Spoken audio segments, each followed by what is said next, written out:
What is good, you guys? Welcome to the premiere episode of the Menace Sports Hub with your host Mike from Ivor Reacts and Ryan from Eternal 316. Eternal 316. How you doing, Mike? You doing good today, boss? I'm doing brilliant, bud. I'm doing brilliant, and you know the reason I'm doing brilliant is because we got some sporting. We got some sporting stuff to talk about, but then you know how much I love a good sporting competition, and we got it coming. Yes. See, and I mean, I'm really, I'm really happy that you chose to come on this adventure with me, doing this podcast, man. Because one thing that I think that we both have in common, even if it's on different sides of the globe, is that we love sports. You love your rugby, and I love my NFL, man. So I feel like this would be the best for not just for us to educate each other, but also for viewers from around the world to come together on this sports podcast as we continue to talk about what we love the most, you know? Yes, man, yes, and that is the one thing we do have in common. NFL, rugby, we're both big fans. You on the NFL side and me on the rugby side. Sorry about my voice cracking up then, people, but sometimes these things happen. Anyway. Yes. Okay. All right. So I think we can get started. Talk about the NFL. And no. Like, I mean, I can only talk about like the Super Bowl. And then I guess we could talk about rugby because you said a big game coming up on the rugby side, right? Yep, this Sunday is the NFL Super Bowl this Sunday, and also this weekend marks the beginning of the Natwest Six Nations rugby tournament between Wales, England, Scotland, Ireland, France and Italy. So we got some big European competition coming up. Wow, I didn't know that many countries were involved in the tournament. Yeah, man, that's insane. It's a big rugby tournament. This the only rugby tournament at the moment that kind of rivals the Six Nations is the Four Nations between New Zealand, South Africa, Australia and Argentina. And I believe that they're doing something else about rugby before. I believe that the I'm sorry about the latent. There seems to be like a latency between us, and that probably is a connection issue. But bear in mind, to everybody who is subscribed to us or subscribed to this new content, we do live on opposite sides of the world. I live in the United States. I believe you live in Welsh. Am I Wales. mistaken, or do you live some? Wales, okay. UK. We'll just keep it to the UK, and that is easy for people to get that in. Okay, well, yeah. So there is a connection latency, but we're going to keep this going. So here's the deal, Mike. I got a question about the rugby tournament. Is this pretty much as big? Is rugby pretty much as big as soccer is? Because soccer is on a global scale. So am I assuming that? Am I right into assuming that rugby is as big or maybe even bigger than soccer? I wouldn't say it is as big or even bigger because of the the different levels of competition and that between them. Because like in soccer, in the States, I know you got the MSL, the Major League Soccer competition, everything. Right. You go over there. Over here in Europe is the Barclays Premiership, which is the top tier English soccer, football. Wherever you're from in the world, it's either soccer or football. But we'll call it soccer to keep everything nice and kosher. But we got the English Premiership. You got Welsh Premiership. You got Scottish Premiership. You got La Liga. You got the Spanish tiers. You got the Serie A in Italy. You got the German leagues. You got the Portuguese leagues. It's a much more kind of global thing, soccer is, which is why there's so much more love for soccer around the world, and especially when it comes to World Cup, which obviously I'm not gonna lie. Okay, so World Cup year this year as well. All right. So I think I'm starting to see. So basically, in Wales, uh, rugby is like uh, your country's football, right? Am I assuming that Yeah, correctly? rugby is our national sport as well, so it's that's kind of like what we And I see also more important than soccer. okay, cool. By the way, like I just want to like just to clarify between the both of us, so we have like a great communication. If it seems like I'm trying to talk over you, it's not like that at all, man. I'm just super excited. And normally, when I'm excited to do a podcast, it just seems that way. So I apologize if it comes off that way. It's all good, Um, man. It's all good. but so I watched some of the videos you showed with me on rugby, and I have to admit, man, it seems like a very competitive sport. It seems like it's a more extreme version of the NFL. It seems like players in rugby can get injured a lot more than they could in the NFL. Am I assuming that correctly, Well, or am I mistaken? the major concern when it comes to rugby is obviously concussion, and obviously when you the forces that these guys hit each other with, and that can cause a bit of whiplash, and that cause concussions. I think you also have that kind of problem in the NFL as well. With people flying at each other. Obviously, with Yes. NFL, you got a bit Well, padding, see, so the you can thing chuck is, yourselves in a bit harder. So it's kind of it's a little bit extra well, the protection thing that goes a is little bit further. well, one of the things that I noticed is the NFL players have a lot more, what do you call it? Breaks, Safety equipment. Safety equipment. They right? have a lot more padding and a lot more like I've seen rugby players wear some type of helmet, but it's not as protective as the NFL helmets are. Is what I Nah, mean to say. that the header equipment you are talking about is called a scrum cap. It is Scrum cap. literally Okay. about 5 centimeters thick, and that it's only rubber. It doesn't really provide like the same kind of protection as the big massive I don't know what kind of material the NFL helmets are made of, but I mean you can tell the difference between them, and they got like the Well, grate on their faces and everything as well. Well, The NFL kind of players wear full head mask helmets. That's yeah. what I'm saying. Like, and I noticed that rugby players they don't wear full head mask helmets. They wear just like these caps on top of their head, just like as you said, rubber caps for protection. But other than that, rugby players are a lot more aggressive. They don't they don't really wear a lot of protection on their body or on their in any parts of their body. They're more like you know what they are. They're kind of like extreme soccer players, but in like a football format, if that makes sense. Yeah, the one piece of equipment that you probably won't see because also is just as thin as a scrum cap, but we do have shoulder pads as well. Oh, you do? They're pretty much the same thickness as the scrum caps as well, so you don't really tell too much of a difference between it. But if you see some of these rugby players now, their shoulders like they're massive anyway, so Yeah. it's kind of difficult to tell anyway. Well, the reason I bring this up, Mike, is because the only what I want to say about rugby players is that they're extremely brave. They're extremely tough, and I guess that's one of the major differences. I mean, there are tough football players in the NFL. Don't get me wrong.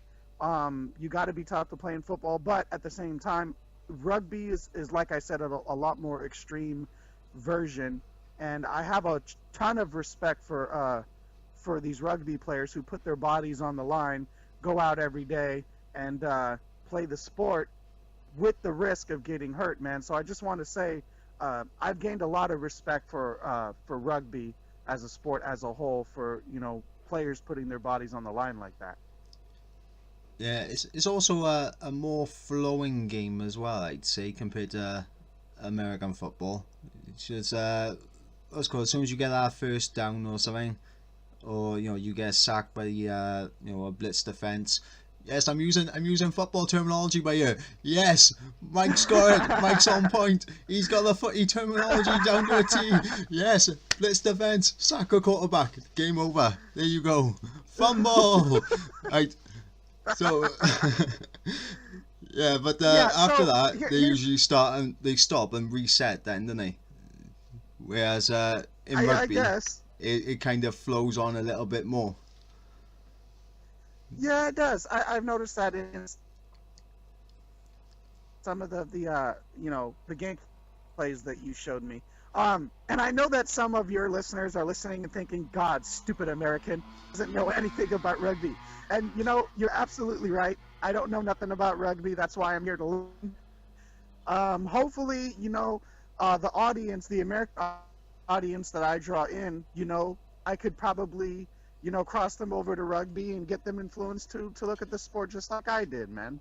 Well, I will say this: if you're a fan of American football or a fan of rugby, you will probably enjoy the opposite sport and that. So, there's a great deal of respect between. Oh yeah, most definitely. They have a lot of similarities. They definitely have a lot. I mean, a lot of similarities. So, to the listeners, if you guys never heard of the NFL or rugby, you guys should look up both sports. Both are amazing. Both have a lot of similar qualities. But like I said, the only difference is rugby is a lot more extreme. So if you're looking for something more extreme,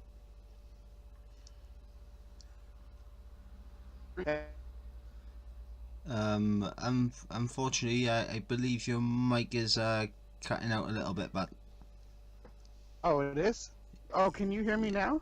Yeah, I can hear you now. It's just every now and again the audio and half of your mic just completely cuts out. I've noticed it about 2 times, but it's been while okay, you was just saying one thing. Okay, let me try something here, okay? All right. Let me try to go outside here, because usually my connection works a lot better if I'm outside. Sorry about that. Okay, so can you hear me now a little bit better? Yep, that's perfect. Okay, cool. So what I was saying was to the audience who might be subscribed and listening to this podcast, if you guys never heard of the NFL or rugby, you should look up both sports. Both have a lot of similar qualities. Both have a lot of things in common. And like I said, the only thing that's different about them is I think rugby is on a lot more global scale than the NFL is, and rugby is a lot more extreme in its conditions. So if you're looking for something that's more extreme than American football, you should look up rugby without a doubt, man. But I'm not gonna lie, if you're looking for a top-notch spectator sport, then you can't go no further than the Super Bowl. I mean, every single year, the Super Bowl, it just takes over. You can't avoid that spectacle. So, if you've never watched the Super Bowl, I highly recommend you sit down and watch one, because I'm going to be trying to watch my first one this year as well. See if Mr. Tom Brady can get his 6th Super Bowl ring. Yeah, his 6th Super Bowl ring. So we're going to get into this topic, man. So here's the deal. Tom Brady is driving for his 6th Super Bowl ring. He's in his 40s, which is surprising because most quarterbacks, when they reach 40, they don't play at the level that Tom Brady is playing in. You know what I mean? So there's 2 sides to this. There's 2 sides. The first side is if he wins the Super Bowl, he could either retire on top, with 6 Super Bowl rings, the most won by any NFL quarterback, or he can choose to continue to play and try to go for a 7th one. Here's the thing. Tom Brady has already proved that he is the greatest of all time. Like, he's broken so many NFL records.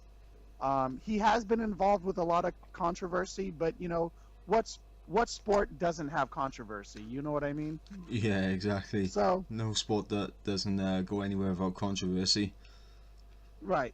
Now, the Patriots, which is my team, is playing a very amazing team, a very tough team, the Philadelphia Eagles, who is ran by a quarterback called Nick Foles, and they have been kicking ass all year. I believe that their season record this year is 13-3. So they've only lost 3 games, I believe, and they've won 13 of them. So this is without a doubt, I believe, maybe the toughest team in the Super Bowl that the Patriots have ever faced before. Now, I don't know if you know this, but just, for your education, Mike, there's a total of 32 teams in the NFL. Well, I was gonna ask. Are they like 2 leagues split different sides of the US, kind of like what it is in the NBA? Yes. There's 2 different leagues. One is called the AFC, and the other one is the NFC. Now, Right. during the season, how do I explain this? They're broken down to 4 different mini leagues, I guess, is the best way I could put it. All 32 teams is a part of one of the 4 mini leagues, but Right. ultimately, the 2 teams that face off in the Super Bowl are the AFC champions, And which the is NFC, the American Football Conference, I believe, right? and the NFC champions, which is the National Football Conference.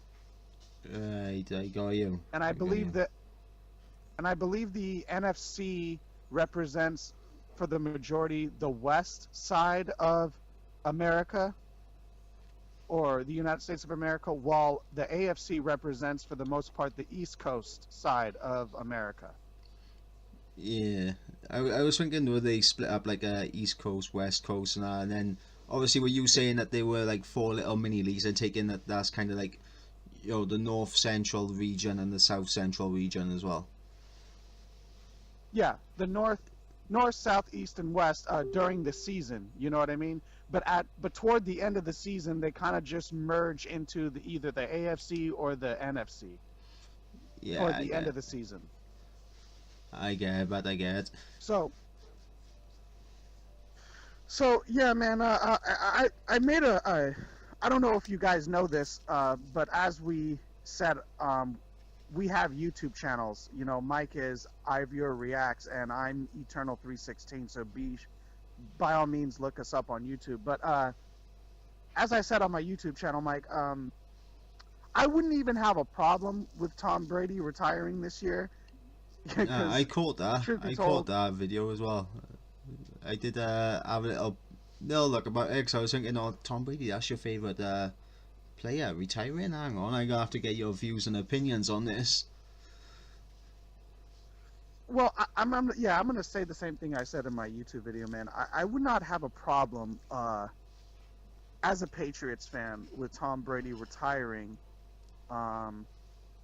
if we still had a backup quarterback named Jimmy Garoppolo, which unfortunately got traded to the San Francisco 49ers, who resides in California in America. But we did trade him, and Jimmy Garoppolo was trained by Tom Brady for years. So the thing is, if Brady retires, we don't really have a quarterback to fill his shoes.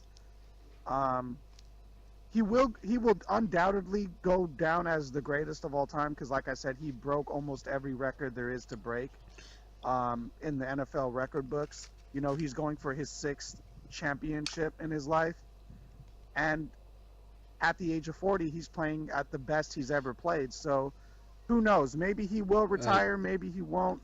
Can I throw this little idea at you?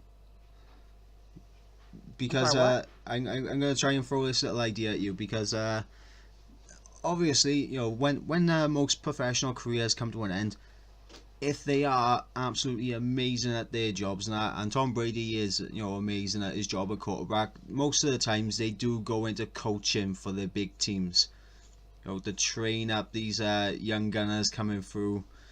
Can you see Tom Brady doing that for the Patriots? I honestly don't know, because there's a lot of aspects that play into it.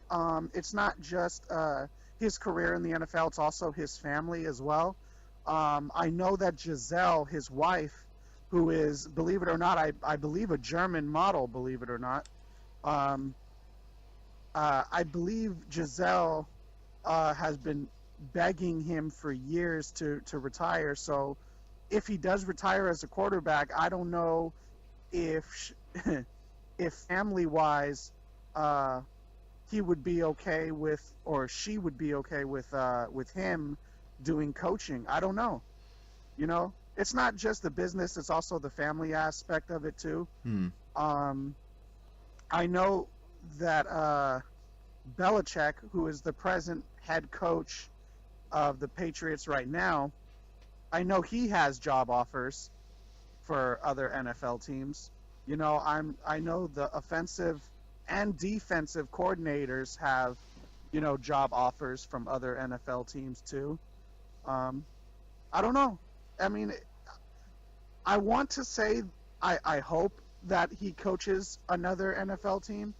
Tom Brady becomes like a coach eventually, but it's really up to him. You know, it's really up to him and how that will affect his life and his legacy, you know? Hmm. Sorry, just drinking a cup of coffee. A sec. It's yeah. I mean, That's what's okay. called with professional careers and everything. I do kind of see coaching as, you know, the next step, because so many professional athletes, and that after they finished with their, you know, playing careers, they always look for some way to stay in the sport and stay, you know, somewhat well relevant in the sport for years to come. So you see so many people, and you know, after their professional playing careers is over, they're trying to get their coaching badges, they're trying to get straight in so they can keep within the sport that they love to play. Yeah, you would think that they would, right? I mean, obviously, after becoming a player, 9 times out of 10, you would want to coach other players, you know? I guess to continue your legacy. But there is another side to this coin, Mike, and uh, just bear with me. Let's say he does take on a coaching job, okay? Let's just say, Hmm. for the sake of his retirement, he does. Um, what if he ends up, you know, not doing so well as a coach? You know, how would that look on at his overall legacy? You know what I mean? A guy who won 6 Super Bowl rings now becomes a coach, and now his team is not doing so well. You know what I mean? How will people, you know, look at that? So I guess that's another aspect to look at, you know, when Tom Brady considering coaching. You know, he's also got to think of how it will affect him if his team doesn't really perform at the level that he'd likes them to. You know? Hmm. Yeah, I see where you're coming from, but what's called? There is a soccer player, and he was one hell of a soccer player. I'm not gonna lie. His name was Roy Keane. He used to play for Manchester United, one of the biggest soccer clubs in the world. I don't know if you've heard of him. Okay. No, but I'm definitely going to be looking him up afterwards, though. Roy Keane, you said? Roy Keane. Yeah, Roy he Keane. Okay, I'll definitely remember that and mark that down. And Roy Keane. Okay, I'll look that up, man. See when what he he's all about. when he was playing for Manchester United, this man, he won Premier Leagues, he won Champions Leagues, he won FA Cups, he won I'm gonna say, the Mickey Mouse Cup, because there's the Mickey Mouse Cup, but it's the Carling Cup.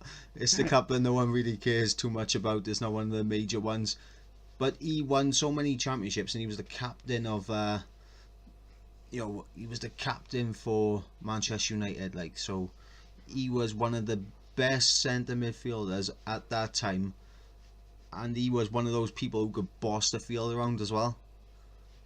And when he retired, Okay, he went into a so manager's role, basically, and he sucked at it. But that takes nothing away from his playing career. We still think of him as one of the best centre midfielders of all time. But he did suck as a manager, I'm not gonna lie. I think he's getting better, but he still sucks. yeah, cause see, and that's what I'm trying to say. Like, you know, just because you're an amazing player and maybe one of the all-time greats winning championships, that doesn't necessarily mean that experience will fit into a manager's or coaching position. You know what I mean? Hmm. Uh, Sometimes being a coach or a manager or something along those lines takes a different amount of experience versus just being a player on the field, if you know what I'm trying to say. Yeah, I think I get where you're coming from, and there are occasions where players are easier to transcend that coaching role or managerial role, but it all depends on what the person is actually like as a leader. As like a locker room leader. Are they someone who can pass on the wisdom like correctly, and are they someone who can handle the pressure of not winning that big game if it ever comes? you know, there's a lot of things that can ride on someone if they go from playing to coaching. But I think it'd be Right. interesting to see if he does transcend that in that direction. Yeah, it would be nice. And this is not just for the NFL players, but this is also for rugby players too, I'm assuming. When transitioning into that, from player to manager or coach, I think it also depends on luck too, because, and what I mean by that is, you got to be lucky to land a team that's not only willing to work with you, but also uh, willing to perform, like I said, at the level that you need them to. So I think it's a combination of experience and luck as well when transitioning into that new position. You know what I mean? Yeah, and on that point with rugby, there are plenty of players that have gone into the coaching roles for the international squad for rugby, which is amazing to think about. But what's called there was a player, I'm trying to remember his name. I, Martin Johnson, I think his name is. Correct me if I'm wrong. Let me just quickly do a little search a sec. Martin Johnson. Well, I can't correct you if you were wrong because I'm still learning about rugby. But yeah, I was going to ask you for an Yeah, example, like if you can Martin give the Johnson. audience. He was a part of England's 2003 World Cup winning squad. He was the captain, and he transitioned into managing the English international rugby team. Now Okay. he was a decent manager. I wouldn't say he was the best manager in the world. He was decent. He was getting results when they needed results, but he wasn't showing the kind of results record that they needed at the time from England. Because obviously, if you're the only team in the Northern Hemisphere that's won a World Cup, you're expecting England to kind of dominate every single championship, but Right. the thing is that So basically, he was unlucky. Basically, yeah, uh, he was I, lucky I with his would playing career, like, but unlucky in his managerial career, unfortunately for him. yeah, and like I said, I think that goes for all sports, not just rugby, not just NFL, but like all sports globally. When it comes to players who have great careers, that doesn't always necessarily mean they'll transcend into great management or coaching positions. I guess it just depends on the situations that they're forced into, I Hmm. guess. So, hey, enough now. The the Super Bowl is taking place this Sunday, between the Philadelphia Eagles and the Patriots. Why don't you educate me a little bit about this coming big game, about these on rugby with these several different countries taking place, man? How exactly is this going to go down? Is this going to be a um, like a tournament based? I'm Yeah, assuming because all these countries are going to be. this is a little 6 team league tournament that lasts throughout February, March, and I think it ends in early April. So what's called alongside with all this, you still got all the club level rugby teams now going on, doing their thing, trying to make sure that they can survive without their international rugby players who have been called up for the team to play in the Six Nations. But yeah, I can read it. I can actually read through the fixtures for the first game, round number 1, this Sunday on. Oh, actually, it's not this Sunday, is it? On the 3rd of February, which I think is Saturday, I believe. Was it first tomorrow? Yep, Saturday is round number 1, and to kick it off, it is Wales versus Scotland, and then you got France versus Ireland on the same day, and then on Sunday you got the defending champions England against Italy. So every single week, Okay. we'll have like 3 games going on, and there's 4 points for the winner. So am I correct to to assume that since you live in Wales, I'm assuming Wales is the team that you root for, correct? Wales, I will always support Wales, and there's no other team I'll support over Wales. The only thing is that I am kind of realistic about how different teams play, and I'm not gonna lie. England are a force, Ireland are a force, France on their day are a force, Scotland are the dark horses this year. I'm not gonna lie. So it'll be interesting to see how Scotland do against Wales. If they can get that early win and carry it forward, they could cause an upset. They could. I'm not gonna lie, but I will be supporting Wales all the way. Okay, so there's a couple of things that I'd like for you to discuss. One thing I would like for you to discuss is how much of a rivalry does Scotland have with Wales in this rugby game coming up, or just in general? Is it a big rivalry? Is it a maybe just a small, medium type rivalry? Like, how heated are the teams going to go into this game coming this Saturday? Well, in terms of rivalry type deals, and there's not really a big rivalry between most of the teams, unless between England and them. It's like the rivalry between Scotland and England is big because they have like a little cup competition between just those two called the Calcutta Cup. So like they compete over that. But they got a bigger rivalry with England. Wales got a bigger rivalry with England. Ireland got a bigger rivalry with England. And you got France and Italy that have a rivalry with each other, but they also have a rivalry with England as well. So basically everyone just doesn't like England. Like, we just all have that rivalry with England over everyone else. I mean, who doesn't like who? I mean, all the teams doesn't like the champions. Let's be realistic here, okay? It doesn't matter. Side. It doesn't matter if they're the champions or not. But what's called the thing is, every single nation and every single year they say, "Oh, as long as we beat the English, we don't care." that's it. Okay, so can I ask, what is it? I mean, if it's not just because they're the defending champions, just for educational purposes, what is it about England that all these other teams just doesn't like so much? Is it because they win a lot of games, or is it much more deeply rooted?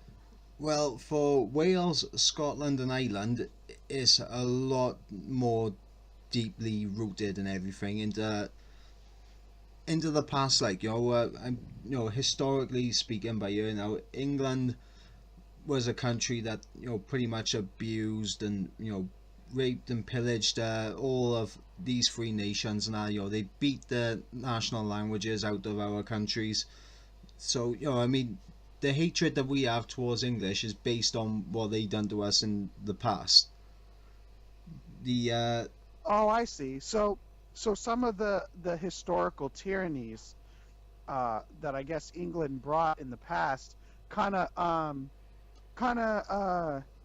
pulls or plunges into the sport, I'm assuming, right? Yes. From all these rugby fans. Yes, to a degree. We all say that England is basically our enemy when it comes to any kind of sport that we're separated by. But if we're united in like a British team, so like for example, if we're Olympic team by year, right, and we're flying the Great British flag, we're unified, but As soon as you separate us, that's it. We're coming after England. That's it. That's the only team we want to beat. Okay, so I think I'm starting to see a little bit here. I think I'm starting to learn a little bit here. Um, I guess my other, just a couple more questions here now. How happy will you be if your team is able to advance far enough to take on England? That's one of the questions that I want to ask you. Well, the first game for us is against Scotland, so before we even look at England, we gotta get past Scotland, who are looking on form. I'm not gonna lie, they had a great autumn internationals, and they're looking on point.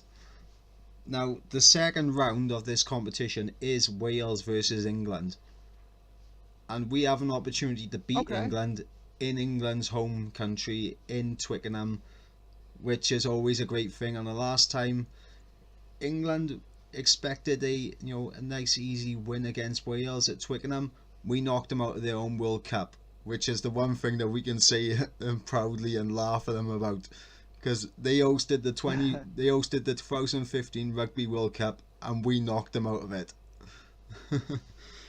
Which So is I'm assuming that you would be pretty excited if your team does advance that far to not only beat England but beat them in their hometown. I'm assuming.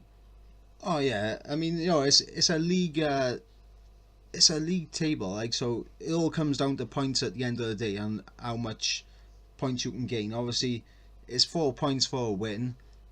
You get a bonus point, so that'll be 5 points if you can score more than 4 tries in that game. So, maximum that anyone Yeah, can get is 5 points out of this yeah, game.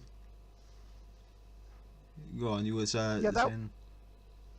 Sorry, there's a latency, like I said. So, um, that's another thing that I was going to ask you too. Just for the American listeners tuning in, um, how does the point system work? Because in the NFL, when a team scores a touchdown, um, it's 6 points. It puts 6 points on the board. Uh, if they only score a field goal, it's only 3 points. But if they score a touchdown and a goal, it's 7 points total. So, how does the point system work in rugby? Right. Well, basically, if you get over the try line and score a try, which is almost like a The touchdown, touchdown but line. you've actually got to put pressure on the ball to the ground, so you can't just run over that line and it'd be counted as a touchdown. You actually got to make sure the ball hits the Oh, ground okay, and I you got to have see. pressure on it. That's 5 points for a try. Oh, I see. Five Now, points. Okay. now after the try, you have the conversion, which is pretty much like a field goal. But if you get that over Right. in between the posts and everything, you get an extra 2 points. So it works out 7-7, the same way as it would in American football. In football. And then you got Okay. penalty kicks then, where if you can get them over, or even if you can score a drop goal, if you get a kick over in between the posts, that's 3 points. So Okay. So, works out a uh, bit better. Works I out, guess, I guess, I guess my follow-up question would be, let's say they do, what is it called? A triad? Is that what it's called? try, a Uh, try. uh, try. Okay. So let's say they don't score a try, but they get close enough to possibly get a conversion, or possibly. I don't know what rugby's term is for a field goal. I don't know if that even exists. But sometimes in American football, there's a certain point that the team could reach on the opposite side of the field where if they don't score a touchdown, or if they can't score a touchdown, then what they'll do is they'll try to score a field goal for 3 points instead of a full 6 points. Does that make sense? Yeah, there's a similar thing that happens in rugby, but obviously, I mean, the game's flowing, so you always want to try and get that 5 points. You always want to try and get over that try line. But Right, of course. if the defense is immense, you will see the number 10, who is the kicker.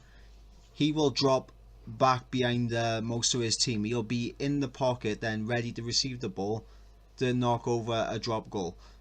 Obviously, if the defending team give away a penalty, that changes things, and you have your option of what you can do. You can go for a scrum down, which is the forwards against each other in like a little pack and trying to smash each other backwards. You can go for the line out, which is they throw it in and they have jumpers that try to catch it and pass it down, and hopefully they can get a drive on and get over the game line. Or you can go for the penalty kick, which is worth 3 points. You see a lot of people, and they will always, if you get a penalty, they will usually take the 3 points over nothing at all, unless they've been dominating a certain aspect of that game. So like if for example, let's say round number 1, right, England versus Italy, I'll just use this as an example.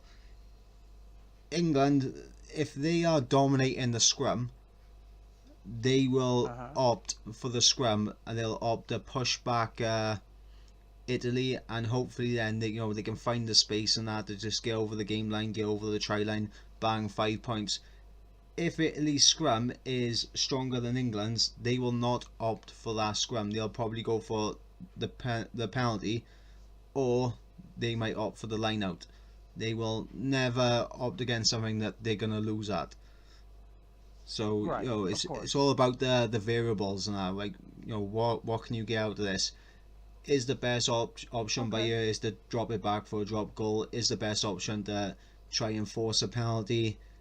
Is that penalty gonna provide us with 3 easy points? Or are we gonna push for the 5 points? Can we beat them in the scrum? Can we beat them in the line out? It's just all variables that can play into this. Okay. Cool. All right. So obviously I'm learning a lot about rugby. I'm hoping that some of your viewers have learned a little bit about American football on my side. I honestly, I had an extra question, but it slipped my mind, and I guess it had to do with the end of the rugby tournament. Oh, you want to know what the prizes are and everything for it, is it? Yes, exactly. Because I know like in the Super Bowl we get what's called a Lombardi Trophy, and the teams who win the Lombardi Trophy get what's called a Super Bowl ring. Yeah, get a Super Bowl ring. So, what exactly is the prize for the end of the rugby tournament? Right.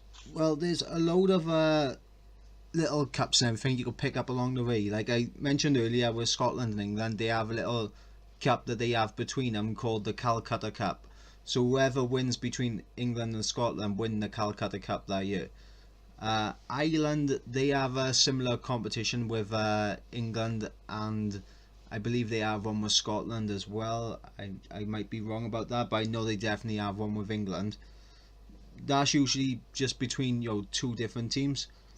These little ones, there's a cup competition between for one game between Italy and France, obviously being the 2 nations that are not a part of the British Isles and everything. It's nice for them to have their own little cup competition as well. Little game between them to find out who wins their cup. The main championship and is the Six Nations Championship, and they all get winners' medals for winning it, which is kind of similar to the Super Bowl ring in a way, but obviously it's just a medal. You got the actual trophy, and when it comes to Wales, England and Scotland and Ireland, if one of those 4 teams can beat all of the other 3 teams from the UK, they win the Triple Crown, and if you go the entire tournament undefeated, you are considered the Grand Slam champions. Wow. So rugby has titles for every situation then? Yes. That is amazing. That's really interesting, because NFL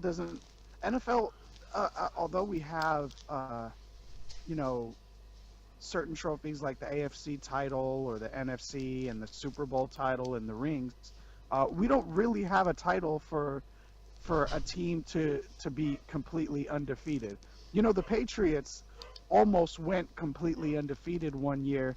They were 16-0, but unfortunately in the Super Bowl that year they got defeated by the New York Giants. But the point that I'm trying to make is, you know, during that 16-0 record, there's no in the NFL there's no reward or championship to earn for being undefeated. So it's really dope to hear that rugby actually offers that.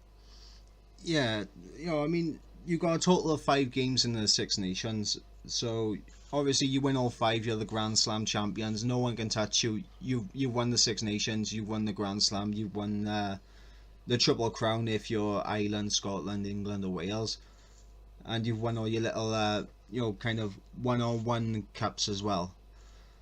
It's like last Okay. year I'll say this: England won the Six Nations, but they did not win the Grand Slam Wow.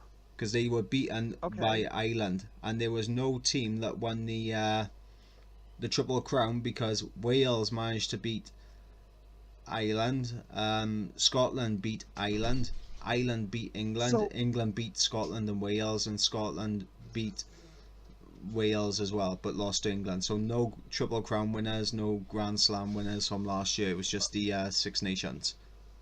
okay, so I'm assuming that in rugby, from what I'm taking it, and correct me if I'm wrong, I take it the toughest teams is pretty much a toss up between England and Scotland. Am I right?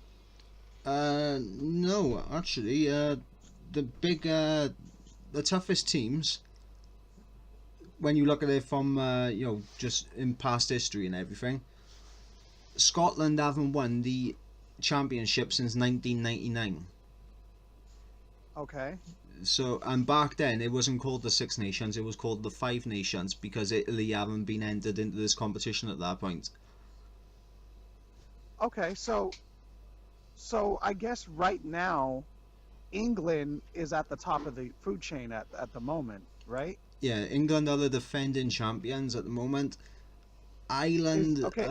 the last team to win the Grand Slam that wasn't England, I believe, and then you had Wales win the Grand Slam in 2012, but we also won the championship in 2013 as well.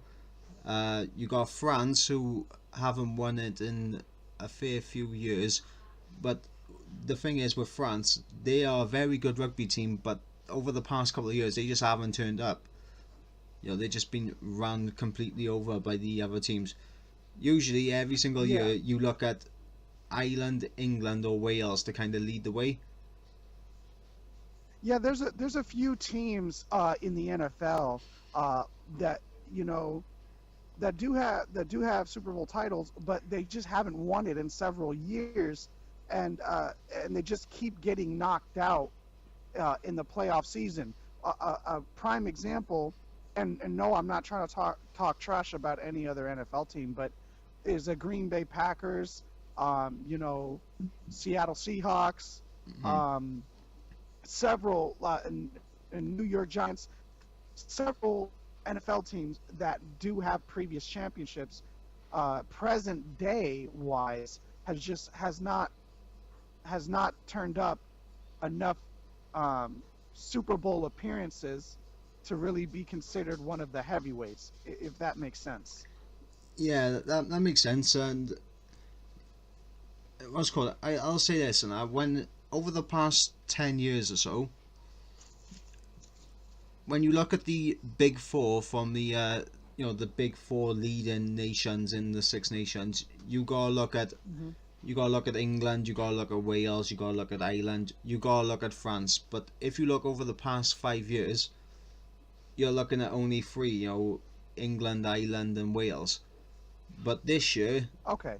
this year, I'm not gonna lie, Scotland have completely upped their game. They are the dark horses, in my opinion, to win the entire thing. Ireland, Okay. So when you they're say going for it. when you say the dark horses, sorry to interrupt. I don't mean to. It's just like there's a latency. Um, when you say a dark horse, do you mean like the team that's gonna upset the rest of the teams? Is that what a dark horse is? Yes, I believe Scotland are going to cause some upsets this year. Okay. All right. So I guess that pretty much answers the question that I was going to ask, which was what exact team, like if England is the most hated team, like what team would be the underdog or the rival to really take them on? And I guess, as you said, it's Ireland, right?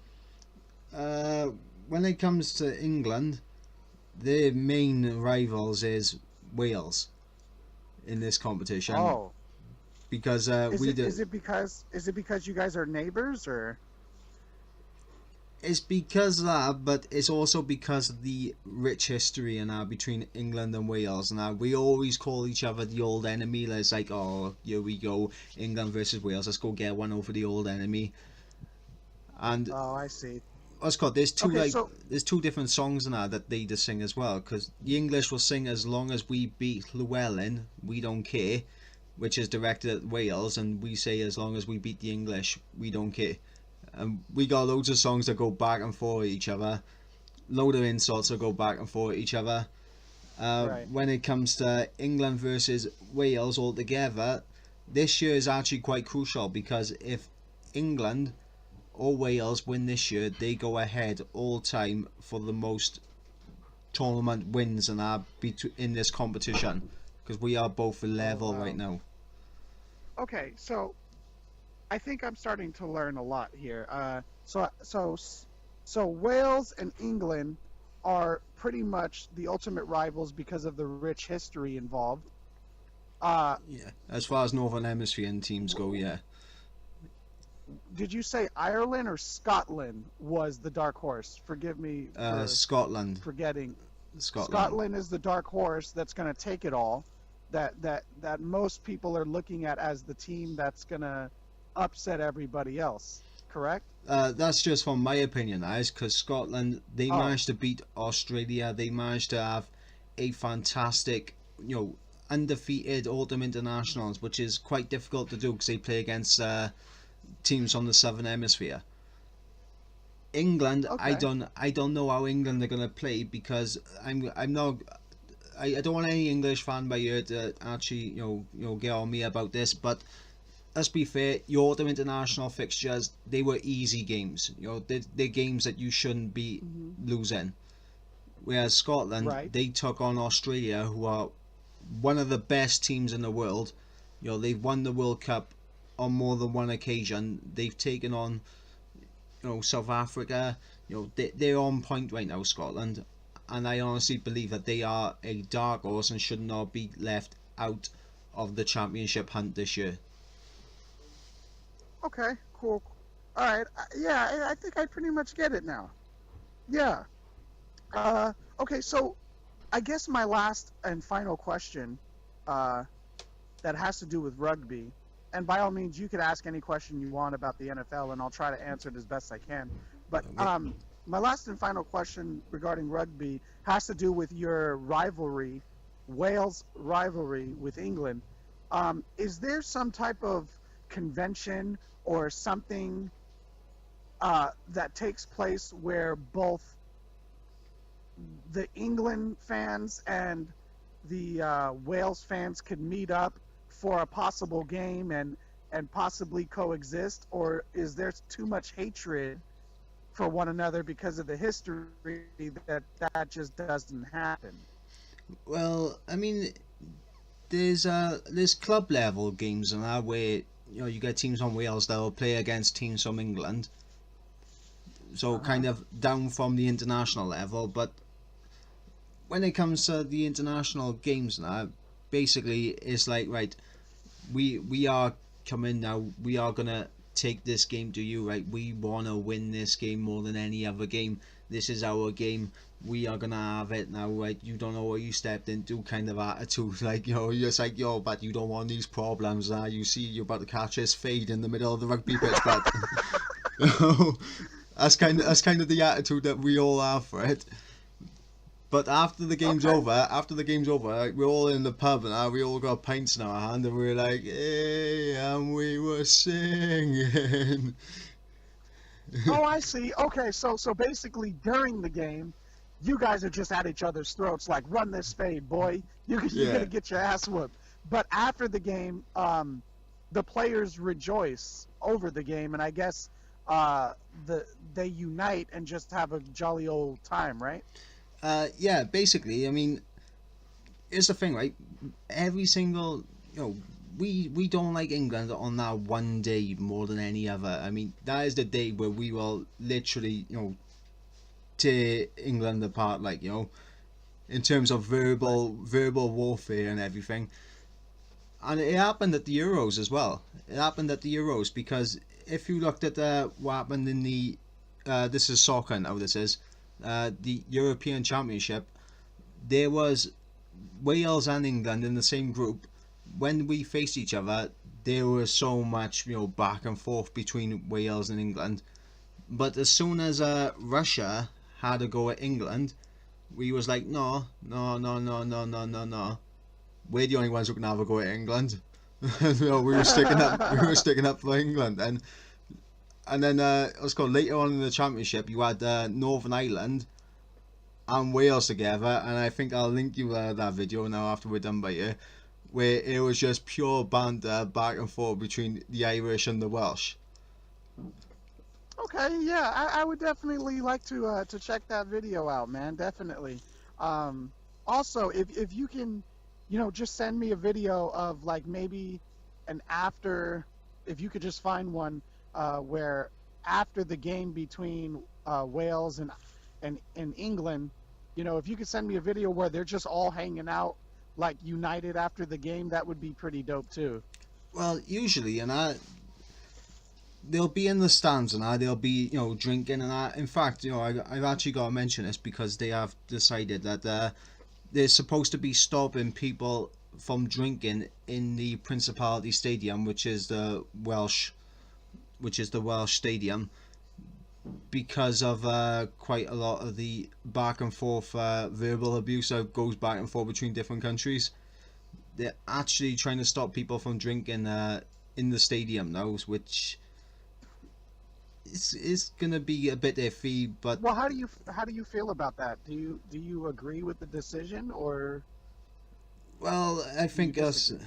Well, I mean, it makes no difference to me because I'll be at home watching it with a crate of beer anyway. So I'm gonna be drinking and watching the game anyway. So it doesn't make no difference to me.